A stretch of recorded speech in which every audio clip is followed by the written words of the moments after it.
effectivement, il y a le renouveau, il y a le soleil, il y a la clarté. Bonjour les Gémeaux et bienvenue sur la chaîne L'Œil d'Odin.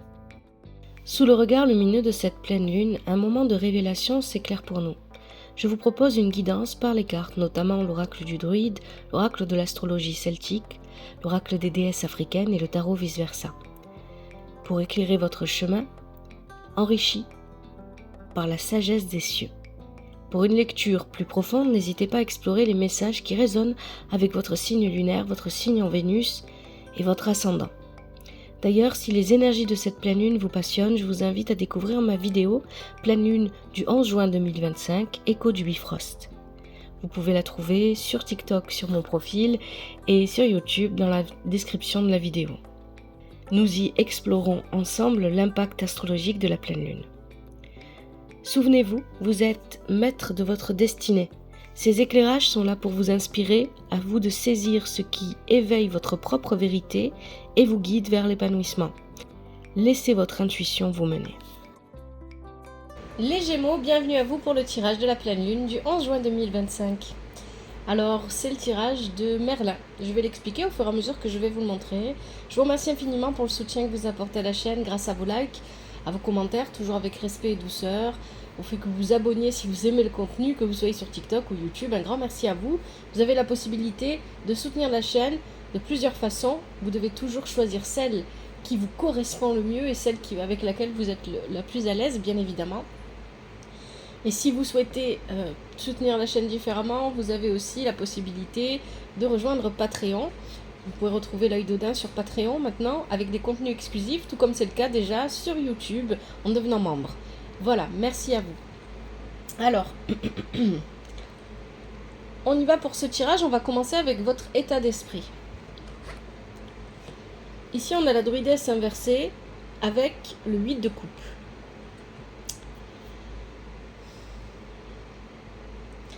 C'est pas clair dans votre esprit. C'est ce que nous dit le 8 de coupe. C'est émotionnellement que les choses ne sont pas claires. Il y a dans vos émotions sont brouillonnes, sont embourbées, ce n'est pas clair. Ce n'est pas clair et il y a peut-être aussi ici un sentiment de culpabilité. Peut-être que vous pensez que vous ne faites pas ce qu'il faut ou que les autres ne font pas ce qu'il faut. Hein, vous voyez en fonction de la situation. Qu'il y a peut-être un sentiment ici de j'ai pas fait comme il fallait ou comme j'aurais dû m'y prendre avant et je fais n'importe quoi, etc. Il y a quelque chose au niveau émotionnel qui vous bloque. Et ce quelque chose au niveau émotionnel, peu importe ce que c'est, pour chacun d'entre vous, ce sera différent, bien évidemment. Ce quelque chose vous pousse à croire que vous n'avez pas le droit de vous pardonner, que vous n'avez pas le droit d'avancer ou que vous ne pouvez pas avancer. Hein, vous pouvez voir ça de plusieurs façons différentes. Peut-être que vous vous positionnez en vous disant que vous n'avancerez jamais, vous ne réussirez jamais rien. Et derrière se cache la fameuse phrase de « je me sens coupable et je me punis ». Vous pouvez aussi ici vous dire que la chance n'est jamais avec vous, que c'est la fatalité, c'est le destin et vous n'arrivez jamais à rien. Voilà, peu importe. Le fond de la pensée derrière tout ça, c'est je n'arrive à rien, je ne suis pas capable ou des choses comme ça. C'est négatif. Et donc ici, alors au niveau émotionnel, on peut aussi ici... pour certains Gémeaux, y voir la possibilité que vous êtes en train d'étudier, d'examiner, d'analyser, d'essayer de comprendre une situation émotionnelle liée à quelqu'un. Ça peut être aussi le cas, mais ce n'est pas clair, vous ne comprenez pas. Et donc vous ne savez pas si vous devez aller de l'avant, accorder votre pardon ou non. Ça veut dire aussi, alors avec la druidesse, c'est vraiment ça. En plus, elle est inversée. J'ai besoin de pardonner, mais à qui? À moi? À d'autres? À qui est-ce que j'ai besoin de pardonner? Tant que je ne pardonnerai pas, il y aura ce brouillard émotionnel en moi. C'est vraiment ça. Ça, c'est votre état d'esprit. Ok. Les freins. Qu'est-ce qui va vous freiner? On a l'épée inversée et on a le 5 de denier. Il y a beaucoup d'inquiétude ici, hein. Beaucoup d'angoisse, d'inquiétude, d'anxiété ici. C'est ça qu'on comprend avec le 5 de denier. Que ce soit justifié ou non, c'est pas ça en fait. Voilà, bien évidemment, la vie elle n'est pas évidente pour chacun d'entre nous. Elle est même de plus en plus difficile au niveau matériel, au niveau financier. Beaucoup de gens ne mangent pas correctement, ne sont pas... Ça a toujours existé, mais c'est en train d'atteindre plus de monde. Et en fait, ici, c'est difficile à comprendre peut-être, ou difficile à percevoir, je peux le concevoir. Il n'y a pas de jugement, bien évidemment, dans ce que je vous dis, moi. Mais c'est pour ça qu'on se focaliser sur l'instant présent, quand c'est possible, quand on y arrive, eh bien, ça change la donne. Parce que s'il y a des problèmes et que vous considérez ces problèmes comme d'immenses problèmes, vous en faites des vrais problèmes dans votre vie. Je vous le dis tout le temps, c'est votre manière de percevoir la vie qui fait la vie, qui la définit. Si vous percevez la vie seulement sous l'angle des inquiétudes, de l'anxiété, de l'angoisse, eh bien votre vie sera angoissante, inquiétante, vous n'aurez pas de moment de tranquillité, de calme, de sérénité. Donc ici, avec ce 5 de denier, on nous parle vraiment de ce côté angoissant. Voilà, ça c'est un frein pour vous. Et on a l'épée. L'épée inversée, ce qui vous... Peut-être aussi, alors ici on peut voir ça de plusieurs façons. L'épée inversée, elle va venir parler d'honnêteté et de justice. D'honnêteté, de justice, de droiture, et de ne pas... puisqu'elle est inversée et qu'elle est dans les freins, si vous-même vous n'avez pas ce comportement-là, et c'est difficile à voir, il faut prendre du recul sur soi-même, eh bien cette épée va se retourner contre vous. Et va créer encore plus d'angoisse, d'anxiété, d'inquiétude. Ça peut être aussi le comportement des gens autour de vous ou de la société. On ne vit pas dans une société qui est juste, ni qui est droite, etc. Donc ici, ça peut être ça aussi. Je vis dans un monde, que ce soit mon entourage, ou que ce soit la société en général, ou que ce soit voilà, le système dans lequel je vis, etc. Je vis dans un milieu qui n'est pas juste, qui n'est pas droit. Et ça me freine, parce que ça me crée beaucoup d'angoisse, beaucoup d'inquiétude. Je ne me sens pas à l'aise dans cette... Ça ne me correspond pas parce que ça active ma blessure d'injustice. Là, clairement, avec l'épée inversée, c'est vraiment ce que ça vient de dire. Parce qu'on parlait d'émotion, on parlait de blessure, finalement, tout à l'heure, dans votre état d'esprit. Ce lieu dans lequel je vis, ce monde, ce système, cette famille, ça, voilà, pour chacun d'entre vous, ça sera différent. Ce n'est pas juste, ce n'est pas droit, ça ne correspond pas à mes idéaux et ça active ma blessure d'injustice. Et donc, parce que ça active ma blessure d'injustice et que je ne peux rien faire, je suis impuissante, alors ça me crée beaucoup d'angoisse. C'est anxiogène pour moi. Et ça, c'est un frein parce que ça m'empêche d'avancer sereinement.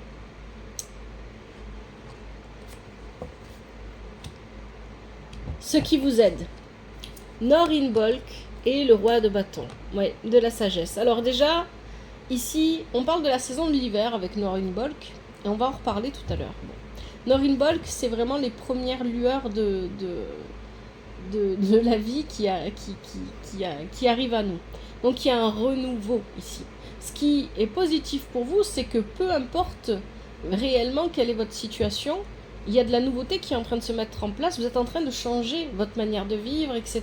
Il y a beaucoup de changements. Ce sont des petits changements, pour moi ici avec Norinbolk, ça va représenter des petits changements qui sur le moment n'ont pas l'air vraiment porteurs, mais en réalité ils le sont, parce que ces petits changements, hein, vous savez que c'est les détails, les petits détails qui font les gros, et ces petits changements vont... être en réalité les mini-bases d'une plus grande base et d'une plus grande base encore pour lancer un réel changement dans votre vie. Avec ce roi de bâton ici, il va représenter la sagesse. Ces petits changements que j'ignore, j'ai vraiment cette sensation que vous les ignorez, ces changements, sont là pour permettre plus de sagesse, plus de tranquillité, etc. Je ne le vois pas encore venir. Ce roi de bâton, il peut aussi venir représenter soit vous, soit une personne de votre entourage qui, ici on nous parle d'une énergie de feu hein, avec le bâton, donc ça peut être quelqu'un qui a un signe de feu, pourquoi pas. Hein, le signe de feu c'est Bélier, Lion et Sagittaire, c'est pas une obligation. Donc ici on peut avoir une personne avec cette énergie de feu, quelqu'un qui passe à l'action, peut-être une personne avec une énergie plutôt masculine qui passe à l'action, qui agit, mais avec beaucoup de sagesse. Quelqu'un de fiable, quelqu'un qui connaît la vie et ses rouages et qui se propose à un moment donné de guider. Il y a une idée comme ça ici. Hein. Si ce n'est pas vous, c'est quelqu'un autour de vous qui peut... Cette personne-là, elle ne va pas venir vous voir en vous disant « je vais te guider ». Non, non, ça pourrait, mais... Elle va venir vers vous, va sentir qu'il y a un besoin et va y répondre de manière naturelle sans même... peut-être en avoir complètement conscience. C'est un peu ça ici. C'est une personne de l'extérieur. Mais ici, ce qu'on vous dit, c'est que ce qui va vous aider, c'est de comprendre que parfois, il y a des saisons mortes, notamment l'hiver. L'hiver est une saison où la nature se met en pause. Et il y a des saisons de renaissance, comme le printemps. Et il y a des saisons de vie, comme l'été. Et il y a des saisons qui préparent à l'arrivée de la pause, comme l'automne. Voilà. Et tous ces cycles de la vie sont tout autant importants les uns que les autres. Il n'y en a pas un plus important que l'autre. Vous avez connu probablement une période de pause. Et cette période de pause, parce que Norimbolk ne regarde pas ce roi de bâton, pour moi, cette période de pause, elle arrive à sa fin. Les détails, les petits changements, ces petits détails se sont déjà posés pour permettre à l'arrivée du printemps en fait, puisqu'après l'hiver c'est le printemps, pour permettre la suite. La suite passe par ce roi de bâton qui va venir symboliser ici la sagesse. Le roi de bâton, c'est quelqu'un qui sait, qui connaît, il a vécu, il a du vécu, il a de l'expérience. Et il sait exactement ce qu'il doit faire et quand il doit le faire. C'est presque instinctif, automatique, c'est même plus besoin d'y réfléchir en fait. Ça, c'est vraiment ça.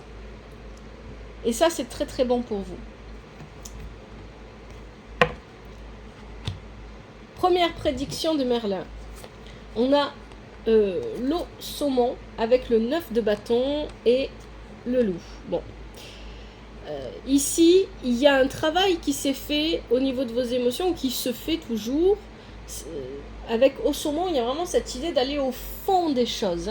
Et là, on parle de vos émotions, parce qu'on en parlait dès le départ, c'est ce qu'il y avait dans votre état d'esprit.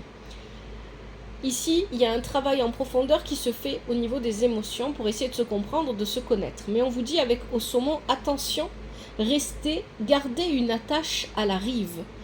La rive, ici, ça va être ce que vient représenter le loup, la meute, le clan, les amis proches, la famille, peu importe, d'accord, c'est à vous de voir. Ce qui vous ramène à la réalité. C'est ça ici qui est important.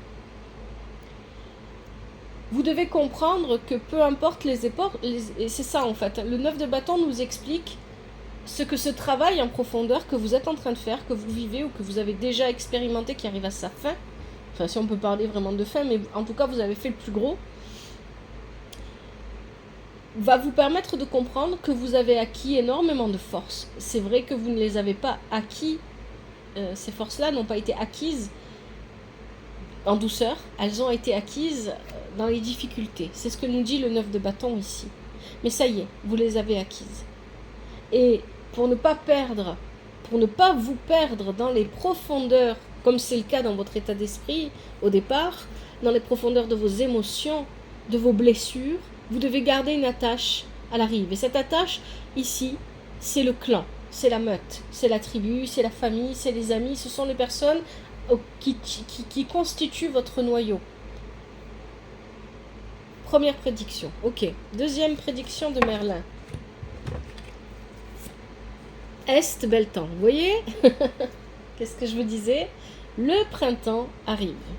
Deuxième prédiction de Merlin, on est ici sur le renouveau, le printemps, avec le 8 d'épée et la vache, qui nous parle aussi de printemps d'ailleurs. Donc ici, effectivement, il y a le renouveau, il y a le soleil, il y a la clarté. La seule chose qui pourrait venir,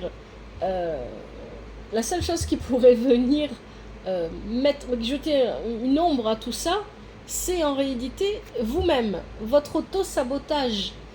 Vous avez peut-être une blessure au fond de vous-même, que vous ne voyez pas, que vous n'arrivez pas à identifier, que vous ne comprenez pas, que vous ne percevez même pas. Mais cette blessure vous pousse à vivre des choses difficiles parce que, quelque part au fond de vous, vous pensez que vous méritez de vivre que des choses difficiles.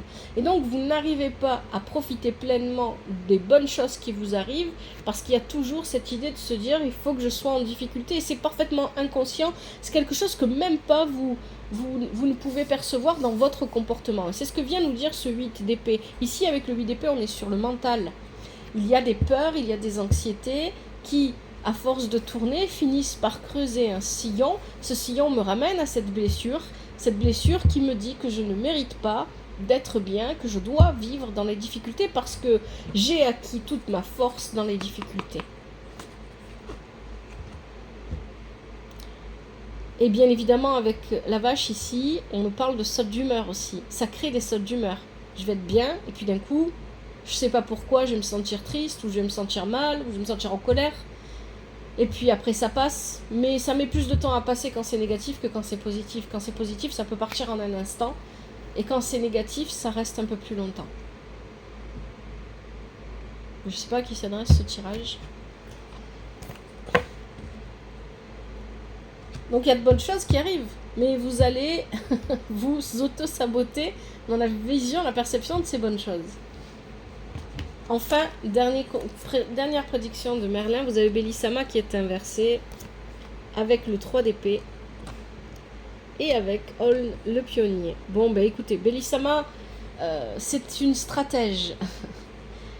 Elle est à l'envers ici, ça veut dire que attention aux stratégies que vous voulez utiliser pour réussir, pour atteindre vos objectifs, parce que ces stratégies pourraient se retourner contre vous. Vous n'avez pas besoin d'en utiliser en réalité, puisque vous avez le renouveau, le nouveau commencement, vous avez l'Est bel temps, il y a de belles choses qui arrivent pour vous. Vous n'avez pas besoin d'essayer de tirer des ficelles ou quoi que ce soit. Il faut juste laisser venir à vous. C'est tout. Donc, effectivement, si vous utilisez des stratégies pour accélérer les choses, pour forcer les choses, et c'est exactement ce que nous dit le 3 d'épée qui est là, il y a cette volonté de vouloir forcer les choses. Je vais utiliser des stratégies pour forcer ou accélérer certains événements dans ma vie parce que je veux que ça aille plus vite. Ben ça pourrait se retourner contre vous. Qu'est-ce que fait le personnage sur Holn le pionnier ici ? Bien, il est face à l'inconnu et il accepte l'inconnu. Ces mécanismes qui se jouent en vous pour vous faire accélérer les choses ou forcer les choses, c'est parce que vous avez un besoin en vous qui est celui du contrôle. Vous n'arrivez pas à accepter de vivre l'inconnu. L'inconnu vous fait peur. On parlait d'inquiétude et d'angoisse. L'inconnu vous effraie.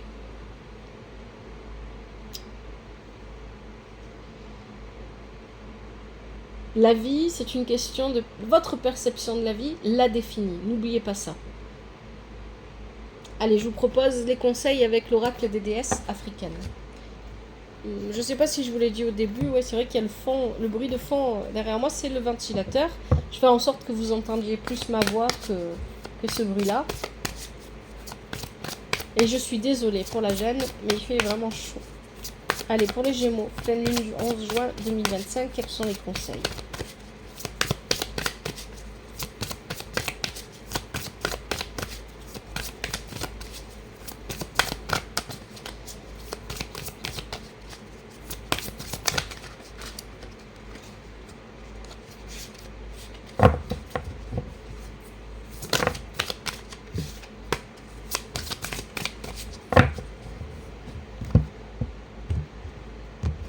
Je prends ce qui saute et ce qui se retourne. Alors, on a quoi ? Haïzan, miracle. Gangang Sara, résistance. Est-ce qu'on a un autre conseil pour les Gémeaux ? Mgamé, désir. Allez, on va regarder.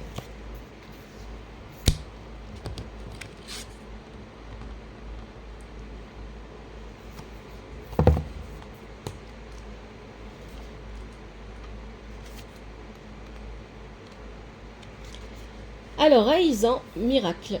Vous êtes un aimant à miracle. Vous êtes un miracle. Quelle croyance vous autorisez-vous véritablement ? Tout est possible, osez rêver plus grand. Vous prétendez vouloir des miracles, mais vous adoptez une approche du type « je le croirai quand je le verrai ». Et si vous le voyez après y avoir cru ? Déclaration de la déesse, ma vie est remplie de miracles.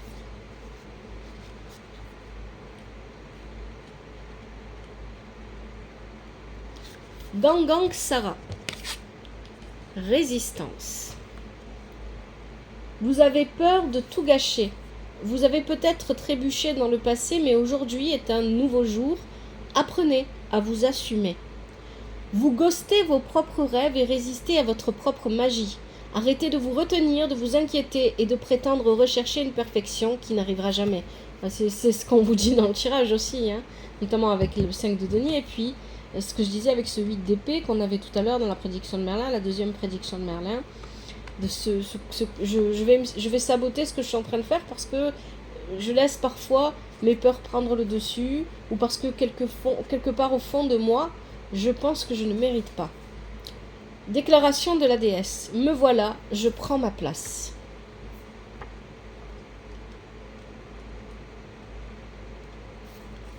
Ngame, désir. Rêvez plus grand. Les désirs trop modestes vous étouffent. Vos désirs créent votre vie. Alors permettez-leur de s'exprimer avec audace.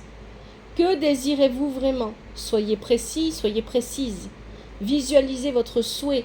Appelez-le maintenant. Ce que vous désirez vous désire. Déclaration de la déesse. Ce que je désire me désire. Voilà les Gémeaux, j'espère que ce tirage vous aide et qu'il vous parle. Un grand merci à vous pour votre présence, merci pour votre soutien. Prenez bien soin de vous et de votre famille, que la vie vous apporte ce qui est juste pour vous et ce dont vous avez besoin. À bientôt, c'était l'Œil de Dain.